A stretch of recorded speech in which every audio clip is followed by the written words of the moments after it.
नमस्कार करता हूं, स्वागत करता हूं आप सभी का एनडीटीवी राजस्थान। आप देख रहे हैं मेरे साथ, मेरा नाम है आदित्य झा। पहली खबर की ओर चलते हैं। देखिए, जोधपुर में सांगरिया गांव में बाल विवाद का मामला सामने आया। बड़ी बात यह है कि विवाह की सूचना एक एनजीओ के द्वारा दिए जाने के बाद बासनी थाना पुलिस और बाल कल्याण समिति के अधिकारी मौके पर पहुंचे थे और उन्होंने बच्ची के परिवार वालों को बाल विवाह न करने के बारे में पूरी जानकारी देने के साथ पाबंद भी करवाया था। लेकिन इसके बावजूद परिवार वालों ने 14 तारीख को जगह बदलकर अपनी नाबालिग बेटी की शादी कर दी। अब एनजीओ संचालक पवन मिश्रा ने बासनी थाना में 19 अप्रैल को एक रिपोर्ट दर्ज करवाई है।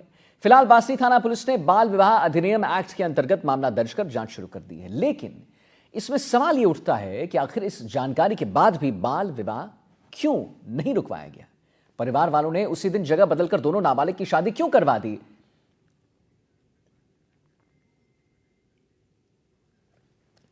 और इसी सिलसिले को लेकर हम विशेष मेहमान से चर्चा जरूर करेंगे, लेकिन उससे पहले आइए अरुण हर्ष की हम आपको एक रिपोर्ट दिखवाते हैं हमारे संवाददाता की।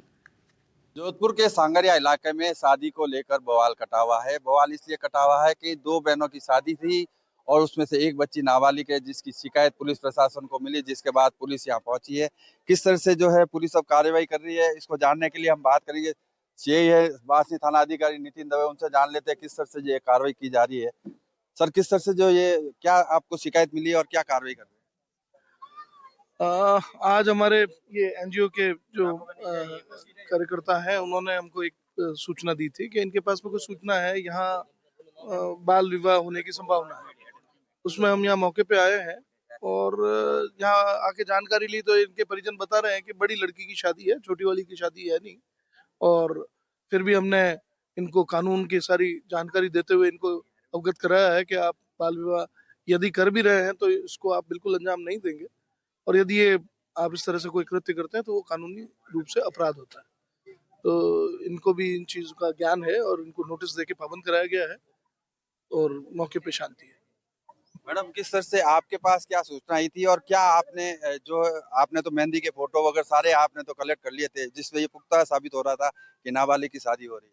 मेरे पास एक गुप्त सूचना थी। 10 दिन पहले ये सूचना आ गई थी। यहाँ 2 लड़कियों की शादी है, जिसमें एक बालिग है और एक नाबालिग है। नाबालिग का नाम हम बताएंगे नहीं। तो हम यहाँ पर मौके पर मैंने कलेक्टर साहब से, डीसीपी साहब से सुबह बात कर ली थी। यहाँ पुलिस बहुत अच्छा कोऑपरेट कर रही है। पुलिस मुझसे पहले यहाँ पहुंच गई थी और हमारा यही प्रयास है कि नाबालिग की शादी ना हो। पुलिस ने इनको पाबंद कर दिया है। जो जिस बच्ची की छोटी बच्ची की शादी थी, ये लोग अभी कह रहे हैं कि हम नहीं करेंगे। तो हम यही चाहते हैं कि ये कानूनन अपराध है और नाबालिग का विवाह ना हो। किस तरह से आपने जो ऑपरेशन किया उसमें कितना आपकी रिस्क थी, ये बताएं। रिस्क तो अब ये तो एक कांटों भरा ताज है समाज सेवा करना। रिस्क तो थी ही। मैं रात को भी आई थी, इधर जो फंक्शन चल रहा था मैं वीडियोस वगैरह सब बना के गई हूँ। रात को भी थी और सुबह भी मैं मौके पर इधर ही हूँ अभी तक। ये अलग बात है कि परिवार के लोगों को जब ये पता चला कि किसी ने कोई शिकायत की है, जिसके बाद वो लोग भी इस बात को मानने के लिए तैयार हो चुके हैं कि नाबालिग की शादी नहीं करवाएंगे। लेकिन कह सकते हैं जो सोशल वर्कर है उनके पास तमाम वो दस्तावेज थे जिसके बिहाफ पर कलेक्टर हो और डीसीपी हो, उन्होंने इस मामले को संज्ञान में लेते हुए कार्रवाई करवाई है। फिलहाल बाल विवाह रुकवा दिया गया है, परिवार के लोगों को पाबंद कर दिया गया है।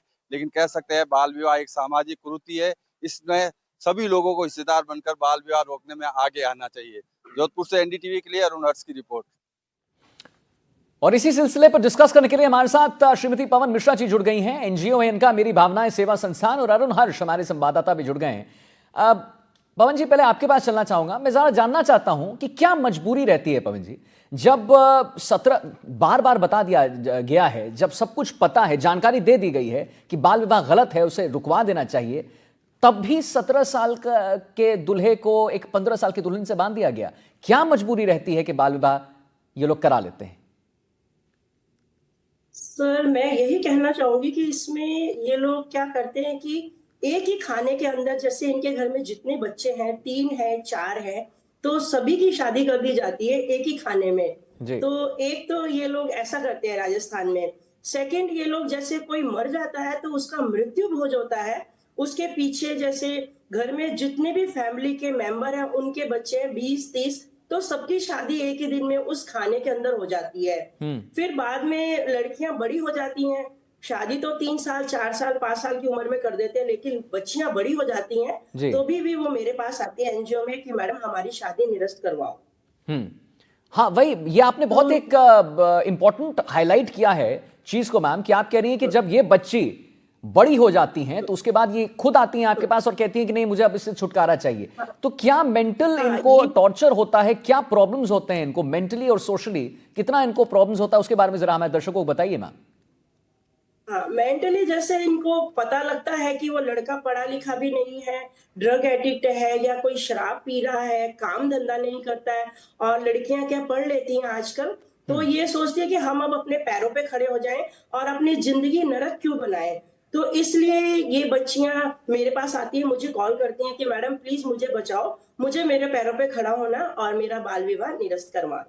ठीक है, आते हैं मैम आपके पास। अरुण हर्ष भी हमारे साथ जुड़े हुए हैं। अरुण जी, क्या रियलिटी रहा? आपने वहां पर सब कुछ रिपोर्ट किया है, सब कुछ कवर किया है, क्या कुछ जानकारी आपके पास प्राप्त हुई? मैं आपसे भी वही सवाल लेना चाहूंगा कि जब इनको बता दिया गया था, बाकायदा इन्हें समझा दिया गया था, फिर भी क्या मजबूरी रही कि इन्होंने जो है बाल विवाह करवा दिया? देखिए, मजबूरी तो कुछ रही या नहीं रही, जिस तरह से आप डीजे चला रहे हो, जिस तरह से लाइटिंग की गई, तो ये तो आप कह नहीं सकते हम गरीब परिवार के हैं और हमारी मजबूरी है हम एक के साथ दूसरी शादी कर रहे हैं। रही बात जब पुलिस प्रशासन ने और बाल कल्याण समिति के और साथ ही ये एनजीओ जो पवन मिश्रा जी हैं, इन्होंने जब उनको समझाया, उनको शपथ पत्र भरवा दिया गया कि आप छोटी बच्ची की शादी नहीं करोगे, उसके बावजूद भी आपने जगह बदलकर लूनी थाना क्षेत्र में ले जाकर जो है एक मंदिर में शादी करा देते हैं गुप्त जी। तरीके से। लेकिन वो सारी फोटोग्राफ्स सोशल मीडिया पे वायरल होने के साथ ही अब कह सकते हैं पुलिस प्रशासन भी एक्शन में आया है। और जिस तरह से पुलिस प्रशासन को इन्होंने गुमराह किया है, तो पुलिस ने पहले इस बात की पूरी जांच की कि जो सोशल मीडिया पे फोटोग्राफ्स आए वो असली है या नहीं है, या कोई फेक एडिटेड करके तो नहीं डाली है। पुलिस ने जब इस बात की जांच करने के बाद ये पुष्टि हो गई कि नहीं ये फोटोग्राफ्स ओरिजिनल है, और उसी दिन 14 अप्रैल को जो है सर गांव में जो है इसकी शादी करवाई गई थी और मंदिर में कुछ लोगों के बीच में इसकी शादी हुई थी। तो अब पुलिस ने जो है कठोर एक्शन लिया है, मामला दर्ज कर लिया है। साथ ही साथ पुलिस ने स्पष्ट संदेश दिया है। डीसीपी राजर्षि राज वर्मा से हमारी बातचीत हुई थी, उन्होंने बताया था कि हम बिल्कुल इस मामले में जीरो टॉलरेंस रखते हैं, क्योंकि बाल विवाह वाकई एक कुरीति है और जिसको रोकना हम सबकी जिम्मेवारी होती है। जब पुलिस और प्रशासन ने सबने उनको समझाइश कर दिया, शपथ पत्र भरकर दे दिया कि हम शादी नहीं करेंगे, उसके बावजूद भी जो कानून का मजाक बनाया गया है उसको लेकर कह सकते हैं पुलिस अब गंभीर है। और तमाम इस विवाह में जो जुड़े हुए लोग थे, चाहे फोटोग्राफर हो, जो पंडित हो, चाहे हवन करान, जो भी लोग थे, उन सबको पुलिस पार्टी बनाएगी। उनके खिलाफ जो है मामला रजिस्टर कर दिया गया है। लेकिन अब जांच में कौन कौन लोग सामने आते हैं ये आने वाले दिनों में पता चलेगा। आदित्य जी जी, आता हूं आपके पास अरुण जी। अब मिश्रा मैम, जरा आपके पास चलना चाहूंगा, जरा आपसे मैं पूछना चाहता हूं कि आंकड़ों की अगर हम बात करते हैं मैम, तो ये सामने आता है कि ग्रामीण इलाकों में और अधिक गंभीर विषय है ये मैम। परंपरा वहां पर सामने आ जाती है, सामाजिक दबाव ज्यादा असर डाल देता है बाल विवाह में। तो कौन सी परंपरा और कौन सी सामाजिक दबाव की हम बात कर रहे हैं जिसकी वजह से बाल विवाह करा दिया जाता है मैम? राजस्थान 7वें नंबर पे है चाइल्ड विवाह में। यहाँ पर ये प्रचलन कुछ ज्यादा ही है, जिससे कि 7 पीढ़ी तक नुकसान रहता है। अब लोग क्या है अपने ईगो के लिए कुछ इस टाइप का करते हैं, उन्हें ये नहीं करना चाहिए, इससे बच्चों को नुकसान उठाना पड़ता है। बच्चियां अपना दम घोट घोट कर वो सहती हैं कि नहीं अब हमें जैसे ही हम थोड़ी सी बड़ी होंगी और हमें ससुराल भेज दिया जाएगा। कई लड़कियां तो बाहर स्टेप उठा लेती हैं और मेरे पास आ जाती हैं, कई को तो मरना ही पड़ जाता है। जी, तो इससे बहुत प्रॉब्लम्स होता है। अगर मैम मैं प्रॉब्लम्स की बात करूं, जैसे आपने थोड़ी देर पहले ये भी हाईलाइट किया था कि बच्चियों को बहुत इश्यूज हो जाते हैं जब वो बड़े हो जाते हैं, तब उन्हें सब, तो मैम क्या ये कहना सही रहेगा कि जब उनकी शादी हो जाए, 15 साल की एक बच्ची है, क्या उसको समझ में आ रहा है कि आसपास क्या हो रहा है? बच्ची अब क्या समझेगी उसके साथ क्या हो रहा है। बस जहां माँ बाप ने बोल दिया कि नहीं बेटा यही तेरा पति है, तेरी शादी कर देंगे, बड़ी हो जाएगी तुझे भेज देंगे, जब वो कुछ समझने लायक होती है तो उसे पता चलता है कि उसका पति एक नशेड़ी है, तो वो सोचती है कि एक नशेड़ी के साथ तो कैसे जिंदगी बिताऊंगी मैं। इसलिए वो लोग ऐसा कदम उठाते हैं और मेरे पास आते हैं। मतलब आप कह रहे हैं मैम कि कहीं ना कहीं इन्हें समझ में नहीं आता है, बाल विवाह में जितने भी लोग जो पति पत्नी होते हैं उन्हें कुछ समझ में नहीं आता। जब बड़े होते हैं तब जैसे आपने बताया कि आपके पास आते हैं और अपनी प्रॉब्लम्स को आपके समक्ष रखते हैं। अरुण हर्ष, आता हूं मैम आपके पास। अरुण हर्ष हमारे साथ जुड़े हुए हैं। अरुण जी, जरा रियलिटी बताइए, क्या उनको ये सब पता था, उनको अवगत कराया गया था इस सब प्रॉब्लम्स के बारे में कि जैसे बाल विवाह नहीं करना चाहिए, क्या कुछ असर होता है बच्चों पर, इस सब के बारे में उन्हें पता था? देखिए आदित्य, अगर बात की जाए जिस तरह से प्रशासन ने पूरी तरह से समझाइश की गई थी, जिस तरह से जो माहौल बना हुआ था, पुलिस ने बड़ी संयमता बरतते हुए उनको बुला के समझाया था कि आपकी जो छोटी बच्ची है उसकी शादी करने की हमें शिकायत मिली है, आप इसलिए इसको पाबंद कर रहे हैं हम आपको, आप शादी नहीं करो। उन्होंने शपथ पत्र भर के दिया, लोगों की गवाही की गई, उसके बावजूद भी उन्होंने जो कानून का मजाक बनाया, तो कह सकते हैं कि अब आने वाले दिनों में उन परिवार के खिलाफ और जिन लोगों ने गवाही दी उन सबके खिलाफ मुकदमा तो दर्ज हो चुका है। लेकिन सबसे जी बड़ी बात आदित्य मैं और जोड़ना चाहूंगा, जी एनडीटीवी आप लोगों एनडीटीवी के माध्यम से लोगों से अपील करेगा कि आने वाले आकातीज को भी कई प्रदेश में जो है बाल विवाह होने की संभावना है। ऐसे में प्रशासन तो सतर्क है, लेकिन लोगों को भी जागरूक होने की आवश्यकता है कि आप जो है बाल विवाह में शरीक नहीं हो, और जो कई बाल विवाह हो रहा है तो उसको रोकने में मदद करें। क्योंकि देखो, आप बचपन में अगर किसी की शादी कर दी जाती है तो उसके बाद में कह सकते हैं उसके पास ऑप्शंस नहीं रहता है, और यही परिणति बाद में होती है जब वो बड़े होते हैं, तो उसके बाद वो इस बात को लेकर कोर्ट में जाते हैं कि हमारा विवाह शून्य किया जाए। तो पहले से ही जो है समाज को जागरूक होने पड़ेगा। जिस तरह से जी राजस्थान का बाल विवाह के मामले में आदित्य अगर बात की जाए 7वां नंबर है, तो 7वां नंबर बहुत बड़ी जो एक कह सकते हैं कि किस तरह से शादियां होती होंगी। हम्म क्योंकि एक ही गांव में अगर बात की जाए, अगर जोधपुर की इसी गांव की जो जहाँ ये बाल विवाह हुआ था 14 तारीख को, लुड़ी सरसरेचा आता है, तो लुड़ी में सैकड़ों शादियां होती है। प्रशासन जी को जब मालूम चलता है प्रशासन कार्रवाई भी करता है, लेकिन अब जो आकातीज आ रही है तो ऐसे में और प्रशासन को अलर्ट होने की आवश्यकता है। अलर्ट होने की आवश्यकता। आता हूं अरुण जी आपके पास। मिश्रा मैम, एक बात बताइए, अरुण जी हमारे साथ लगातार जुड़े हुए हैं, वो कह रहे हैं कि आंकड़ा बढ़ ही रहा है और सबको पता होता है, तो मैम इसके दुष्परिणाम जब सबको पता है, जब ये कानूनन एक अपराध है, तो कहां पर कमी आ रही है मैम? क्या इस मैसेज को हम प्रॉपरली फैला नहीं पा रहे, डिसमिनेट नहीं कर पा रहे हैं कि बाल विवाह नहीं होना चाहिए? बाल विवाह के लिए मैं तो सरकार ने जब एक उम्र निर्धारित कर दी है, लड़की की 18 और लड़के की 21, तो मैं सभी पेरेंट्स को यही कहना चाहूंगी, जो उम्र है उसी उम्र में उनकी शादी करें। और जैसे बच्चों का गला घोट दिया जाता है, उन्हें समझ ही नहीं होती है कि उन्हें क्या करना है, वो तो जो माँ बाप बोलते नहीं हैं नहीं वही मिश्रा बच्चियां मैम, तो करती क्या हैं। लगता है आपको कि यहां पर कहीं ना कहीं इसकी कमी है क्या मैम? जागरूकता अभियान की कमी हो रही है मैम क्या? बिल्कुल बिल्कुल बिल्कुल। और और उसको ठीक जागरूकता करने के अभियान लिए की क्या कर कमी है सकते हैं तो मिश्रा मैम? उसके लिए हमें जागरूकता अभियान जगह जगह चलाने चाहिए सरकार को, जिससे कि बाल विवाह रुक सके। जैसे मैं सामने आई हूँ, ऐसे अपने हर अड़ोस पड़ोस में ध्यान रखना चाहिए, किसी बच्ची का जैसे ऐसे ना हो, किसी के साथ बाल विवाह ना हो। सभी को अवेयर रहना चाहिए और इसकी शिकायत प्रशासन को करनी चाहिए कि हमारे यहाँ पर ऐसा ऐसा बाल विवाह हो रहा है। हालांकि लोग इस पंचतंत्र में नहीं पढ़ना चाहते हैं, सब सोचते हैं कि हमारा नाम ना आ जाए, कोई अच्छा बात मैम, नहीं। जानती है तो एक लेकिन एक सभी को एक अवेयर मेरे रहना जहन में चाहिए। एक मेरे जहन में बड़ा इंपॉर्टेंट क्वेश्चन आता है। वो आता है कि जब ये शादी हो रही होती है तो वहां पर तो पंडित जी बैठते होंगे, तो क्या पंडितों के मन में ही नहीं आता है कि ये गलत हो रहा है? क्या वो इसमें क्यों संलिप्त हो जाते हैं? वो क्यों आगे बढ़कर शादी करवा देते हैं? पंडित को तो क्या अपने खर्चे से मतलब होता है, पंडित जी तो अपने पैसे लेते हैं और चले जाते हैं। पंडितों को भी हमें अवेयर करना पड़ेगा कि आप प्लीज ऐसा ना करें। सरकार को इसके लिए कदम उठाने पड़ेंगे, कठोर कदम उठाने पड़ेंगे इसके लिए। जी बच्चों हाँ, बच्ची की शादी करने के बाद दुष्परिणाम ही आते हैं, इससे सारे दुष्परिणाम आ रहे हैं। तो मैम दुष्परिणाम आते हैं, लेकिन मैम फिर कोई कैंपेन क्यों नहीं चलाया जा रहा है? मतलब ये तो एक बड़ा सिंपल सी बात है ना कि जब आंकड़े बढ़ रहे हैं, ये बाल विवाह जी। हो रहा है, तो फिर कैंपेन चलाना चाहिए मैम। ये तो सरकार को कदम उठाना चाहिए इसके लिए। हम तो सरकार को ही बोलेंगे कि कठोर कदम सरकार ही उठाए। ठीक है, आता हूं मैम आपके इसमें पास। प्रशासन की जी थोड़ी खामी इसमें थोड़ी प्रशासन की खामी रह जाती है। जी जी, आप प्रशासन की अपनी थोड़ी बात कीजिए। खामी रह जाती है। जी। जी आता हूं मैम आपके पास। अरुण जी के पास चलते हैं। अरुण जी, जब पहले से सूचना थी सब चीज की, तो आखिर इस शादी को रोका क्यों नहीं गया? ये तो बड़ा ही ज्वलंत मुद्दा है। जब सब कुछ पता है, सब कुछ दिख रहा है, सब कुछ दुष्परिणाम पता है, कानूनन अपराध है ये पता है, तो फिर क्यों इसे नहीं रोका गया? देखिए, अगर बात की जाए आदित्य, इसमें सबसे बड़ी लापरवाही मैं प्रशासन की ही मानूंगा। उसका कारण ये है कि जब प्रशासन ने पाबंद करवा दिया और प्रशासन के पास इस बात की पुख्ता सूचना थी कि जो है छोटी वाली बच्ची की शादी की जाएगी, तो क्यों नहीं सादा वर्दी में पुलिस के जवान तैनात किए गए, या जैसी उन्हें सूचना मिली कि वो दूसरी जगह जो बारात रवान हुई थी गाँव से और दूसरी जगह रुकी है, तो वहां जाकर भाई पुलिस का तो एक वायरलेस सेट होता है, अधिकारियों के टेलीफोन होते हैं, उसको मैसेज कर देते हैं कि उस गांव में जाकर आप देखिए, अगर वहां कोई शादी कर रहा है तो उनको भी पाबंद कीजिए। लेकिन पुलिस की यहाँ मैं कह सकता हूँ कहीं ना कहीं चूक है।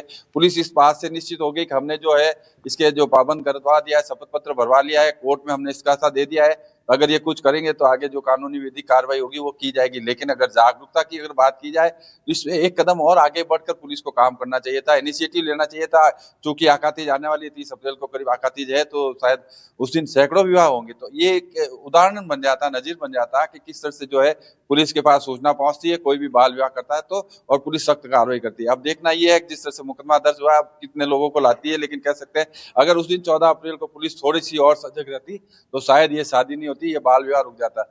ये तो गनीमत है कि इस तरह के एनजीओ जो है, ये जो आप बात कर रहे थे अपन पवन मिश्रा जी की या दूसरी जी। और एनजीओ है, इन लोगों के पवन पास मिश्रा में जी, सूचना पवन आ मिश्रा जाती जी। है और ये लोग अपनी जान जोखिम में डालकर, बिल्कुल पवन मिश्रा जी की कह रहा हूं मैं, पवन मिश्रा जी हो या दूसरे अन्य एनजीओ हो, जिनके पास ये सूचनाएं आ जाती है और वो लोग अपनी जान रिस्क पे लेकर जिस तरह से काम करते हैं, बाद में इन्हें थ्रेट मिलता है। उस दिन का माहौल ये था, अगर पुलिस वहां नहीं होती तो शायद इन जो अपने एनजीओ बैठे हैं अपने साथ एनडीटीवी पे, उनको घेर लिया था एक तरह से। और इन्होंने एक दिन पहले जाकर रात में वहां पर हल्दी की और वो जो रस्में चल रही थी उसकी सारी वीडियोग्राफी की थी। तो बड़ा जोखिम भरा काम है एनजीओ के लिए, लेकिन प्रशासन को और सरकार को चाहिए कि ऐसे मामलों को जो है तुरंत कार्रवाई करते हुए उसका एक्शन लेना चाहिए, ताकि लोगों में, समाज में एक मैसेज आ सके। नहीं तो हम देखा है, हमने कई बार ऐसी तस्वीर आई है, गोद में बैठा के बच्चियों की शादी कर दी जाती जी है। बिल्कुल। और इस तरह के जो ये बाल विवाह है इसको रोकने के लिए हम सबकी जिम्मेवारी बनती है आदित्य, हम सब आगे बढ़कर हम इसको सब रोकने आगे में बढ़े नहीं, और इसमें समाज को देखिए आगे हमने आना चाहिए, हम लोग भी एनडीटीवी आगे राजस्थान बढ़कर पर इसको बड़ी प्रमुखता से दिखा रहे हैं। बिल्कुल आप सही कह रहे हैं अरुण जी। मैम मिश्रा मैम, आपके पास एक बार एक बात बताइए, आप खुद एनजीओ चलाती हैं मैम, सिर्फ अक्षय तृतीया के वक्त ही ये अभियान और ये सतर्कता क्यों होता है मैम? उससे पहले क्यों नहीं होता है? क्या आपको नहीं, लगता है मैम उससे कमी आ पहले रही भी है? नहीं, मैंने उससे पहले आपको बोला है ना कि जैसे किसी की डेथ हो जाती है इधर, तो वो जो एक खाना, एक प्रचलन है, खाना किया जाता 12वीं या 13वीं का खाना, तो उस खाने के अंदर जितने घर में बच्चे होते हैं उन सभी का बाल विवाह कर दिया जाता है, सभी का। फिर कहते हैं कि दादे के पीछे या दादी के पीछे सबको परना दिया। यहाँ की एक रिवाज है ये कि सबको परना दिया पीछे उसी खाने में। देखिए तो मैम, मैं इसको बिल्कुल हमें समझता थोड़ा बंद हूं करवाना कि पड़ेगा। किसी रिवाज को तोड़ना इतना आसान नहीं है मैम मिश्रा मैम, लेकिन आपको क्या लगता है इस रिवाज को कैसे तोड़ा जा सकता है मैम? क्योंकि ये तो बहुत गलत हो रहा है ना ये बच्चियों के साथ। हाँ, ये आपने जैसे बोला सर कि आखा तीज पर ऐसा होता है, आखा तीज की बात नहीं है। यहाँ जैसे शादियों के सावे होते हैं या किसी के मरने के बाद ये सब होता है, यहाँ तो चलता ही है ये। और इस चीज को हमें तोड़ना पड़ेगा। जैसे पंडित है, पंडितों को तो ये पता है कि ये एक रिवाज है, वो इसको एक रिवाज समझ के बैठ गए हैं। तो हमें अवेयरनेस सबसे पहले पंडितों में फैलानी पड़ेगी, उसके बाद लोगों में फैलानी पड़ेगी, जिससे कि ये रुकेगा। बिल्कुल बिल्कुल, मंदिरों के पुजारियों की जिम्मेदारी बनती है कि वो ऐसी शादी ना कराएं मैम। तो उनको क्या मतलब क्या बोला जाए मैम? उसके लिए क्या एक प्लान ऑफ एक्शन बनाया जाए कि अगर कोई पुजारी को बुलाया जाए या कोई पंडित को बुलाया जाए तो साफ मना कर दे कि नहीं, हम नहीं करेंगे इस। सभी को मैं तो कह रही हूँ कि सभी लोगों को अवेयरनेस करके सरकार के नियम बताए जाए और इसमें जो सजाएं मिल रही हैं वो सजाएं बताई जाए, जिससे तभी उन लोगों को पता लगेगा कि इसमें कोई सजा भी है। एक दो जना जब जेल जाएगा जब भी पता लगेगा और फिर ये रुकेगा। जी मैम बिल्कुल। क्या एनजीओ के माध्यम से मैम सोशल मीडिया पर इसकी बात बताई जाती है मैम? आप बताते हैं अपने आसपास के लोगों को?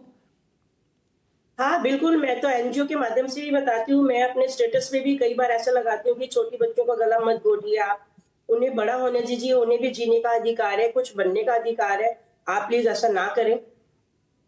जी ठीक है, बहुत बहुत धन्यवाद करेंगे मैम। पवन मिश्रा जी हमारे साथ जुड़ी हुई थी और हमारे संवाददाता अरुण हर्ष भी जुड़े हुए थे, बहुत बहुत धन्यवाद करेंगे। और हमने अपने दर्शकों को भी दिखाया कि बाल विवाह की वजह से कितनी परेशानी होती है उस बच्चे को और उस बच्ची को जिसको शायद कुछ पता भी नहीं है कि उसके साथ क्या हो रहा है। जैसे आपने पवन मिश्रा जी को सुना, जब वो बड़े हो जाते हैं तो खुद वहां पर जाते हैं और कहते हैं कि हमें डिवोर्स चाहिए, हम मेंटली स्ट्रेस्ड हैं, क्योंकि उस समय जब ये सब हो रहा था तो हमें कुछ नहीं समझ में आ रहा था। आइए आगे बढ़ते हैं।